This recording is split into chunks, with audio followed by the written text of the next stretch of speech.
Welcome to Philippine State College of Aeronautics, Mactan Campus.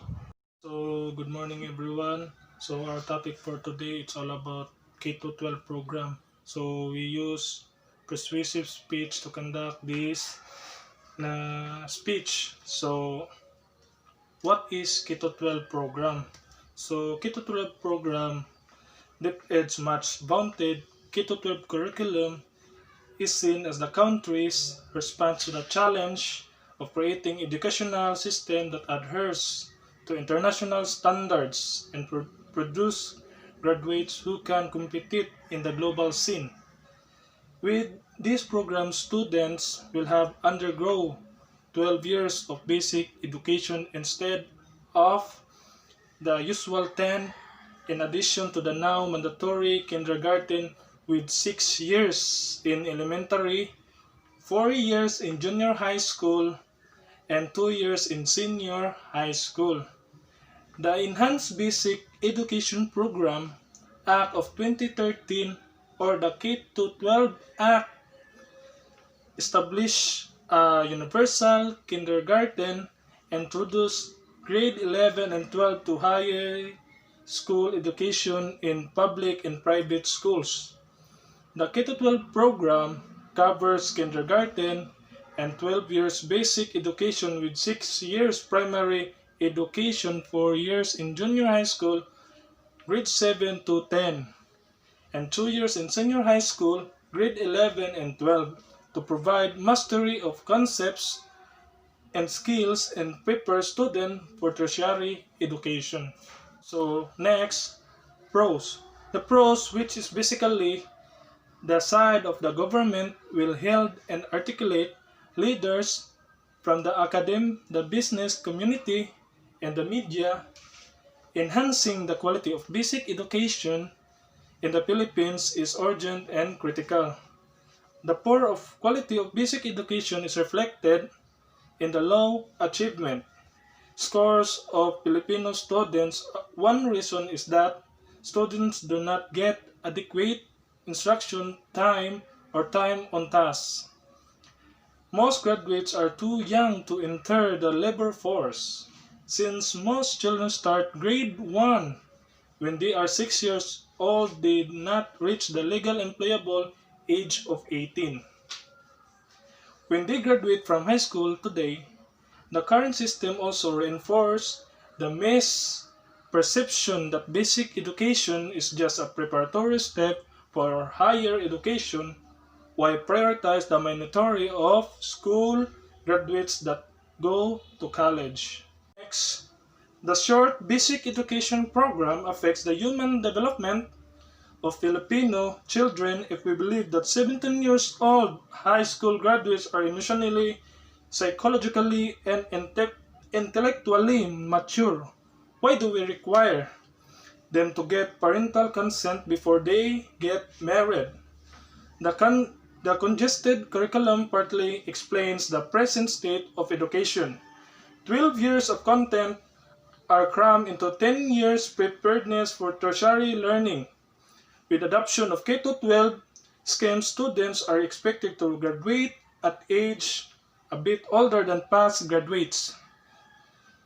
This is advantage according to DepEd, as graduates will be considered young adults. Hence, they will be more equipped to deal with much higher level of learning as they enter college education. Then next, skill competency. In the global job market, K-12 system aims to improve Filipino students' mathematical, scientific, and linguistic competence. With the new curriculum, DepEd promised to offer high-quality education through tracks. Each track will give students enough time to master a field and enhance their skills. In the end, K-12 graduates will become globally competitive and are set to obtain spot in the stiff labor market. Readiness to join workforce. Unlike the old system, K-12 does not compel each student to take college after completing senior high schools. And in fact, this scheme empowers students to make choice on their own. They may not pursue college education, especially if they have chosen a track other than academic track. The good thing is senior high school graduates will be equipped with skills through electives that will make them good at certain fields. Next, the cons. Cons, which are basically the people whose pocketbooks will be adversely impacted by the proposed additional 2 years of basic education. Parents have to shell out more money for transportation and food for the education of their children. The government does not have the money to pay for 2 more years of free education since it does not even have the money to fully support. Today's teen years DepEd must first solve the lack of classroom, furniture, and equipments, qualified teachers, and error-free textbooks. As far as the curriculum is concerned, DepEd should fix the current subject instead of adding new ones. The problem is the content, not the length of basic education. As an editorial put it, we need to have better education, not more education. A high school diploma will not get anybody anywhere because business firms will not hire fresh high school graduates. Next, every family dreams of having a child graduate from college, while students are stuck in grade 11 and 12. Colleges and universities will have no freshmen for 2 years. This will spell financial disaster for many private higher education institutions. The dropout rate will increase because of 2 extra years. The college professors will have to cope with the first generation of K12 students. The transition between the old curriculum to the new one can be quite challenging for stakeholders. That is, the school, administrators, teachers, and parents. And students, such a drastic change in the system requires long-term preparation and solid implementation. The added 2 years in basic education will also cause a low turnout of enrollees in colleges and universities. Next is current high school that will open up the senior high school department might lack facilities and teachers to cater the students. This had led the Department of Education to allow the employment of non-licensed holders in the high school, provided that they obtain one within the next 5 years. The disadvantages of implementing the curriculum are real and urgent. Students need to adjust to the new curriculum and have conditioned themselves in spending a longer time in school.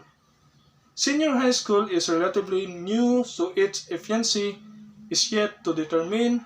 In this, one risk which may have dire consequences. We are now. Students have insufficient mastery of basic competencies due to congested curriculum. 12 years curriculum is being delivered in 10 years only. The inadequacy of instructional time of reflected in 10 students' insufficient mastery of basic competencies. As a proof, the National Achievement Test for Grade 6 in year 2009-2010 passing rate is only 69.21%, although this is already a 24% improvement over the year 2005-2006 passing rate. Further reforms are needed to achieve substantial improvement. The NAT for higher school is 46.38% in school year 2009-2010. a slight decrease from 7.42% in year 2008-2009.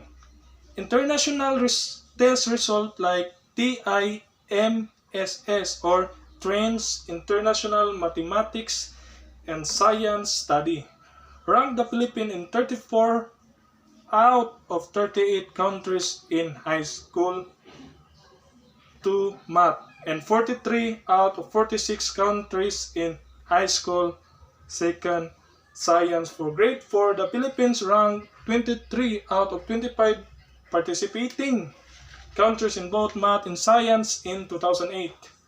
Even with only the science high school participating in the advanced mathematics category, the Philippines was ranked lowest. However, the advantages of the program far outweigh its negatives. In the long run, students are being honed to be on par with the rest of the world in terms of academic excellence. By aligning our system with global benchmarks, students are given the opportunity to be recognized as professionals abroad, thereby lessening the unnecessary expenses of having obtained other degrees in the countries where they wish to work. The impact of K12 program in the Philippine society is mass because the first foremost objective is to improve the quality of education. In order for the students to finish basic education productively, improve the learners' abilities, and revolutionize the Philippines in terms of educational attainment. According to international referred journal, K12 curriculum has been viewed as venue for honing students' talents obtained through various learning activities. That's all for today. Thank you for listening and watching. I hope you learn. And to our beloved instructor, Dr. Nonadel Soriano, ma'am, I hope you like this presentation about Keto 12 program, persuasive speech. And that's all. Have a nice day.